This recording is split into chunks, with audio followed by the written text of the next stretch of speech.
5.5 years ago, millions of Americans converged here, inspired to be part of our democracy, thanks to the words and community created by our president, who reminded us that we are the ones we've been waiting for. Just 2 years later, though, many of us forgot what that movement was all about. They lost faith in our leaders, or they've just lost their hunger to keep working to make change happen. Well, the struggle has just begun, and the people who want to fight change, we're still fighting. And we let them take control of the people's house and state capitals nationwide. In 2012, some of that enthusiasm was rekindled. But a Democratic president needs a Democratic Congress and leaders nationwide to be at his side to really change America and to protect our progress. In the last few years, we've seen unprecedented obstruction at the expense of the middle class and working families due to extremist forces still in power to this day. From the states, that has meant making voting harder and rigging the system so the majority of the people aren't represented, while taking away women's health care choices.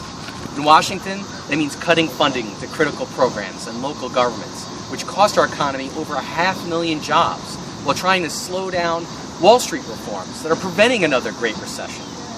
Attempting to cut Social Security and Medicare, even though the deficit is being reduced faster than at any time since World War II. And their reckless policies at home and abroad wasted most of the money that is part of our debt over the recent years.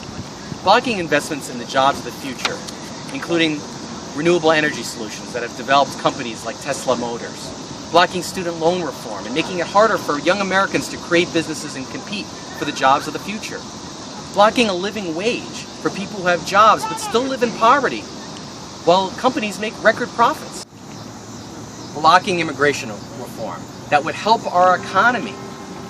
I mean, look at Silicon Valley and all the talent that comes in there every year. And it would also cut our deficit.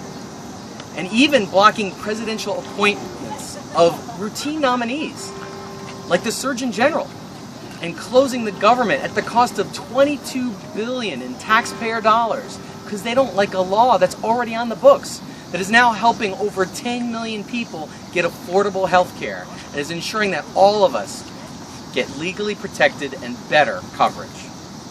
Think it can't get worse? Well, now they're suing the president for not implementing the law fast enough. So I want you to do two things.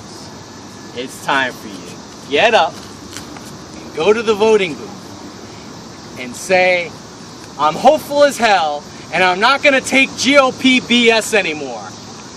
And then, number two, it's time for you to say, I'm hopeful as hell and I'm not going to wait to make change happen anymore in my communities. So on September 12th through the 18th, my grassroots group, Network for Progress, is hosting a Progress Week in DC to bring our movement together and learn from each other and collaborate together and discuss how we can become stronger. And we need you to be a part of it, in person or online or in your own communities, creating your own events this fall. Please participate or support these kinds of programs like ours, because yes, you can make a difference.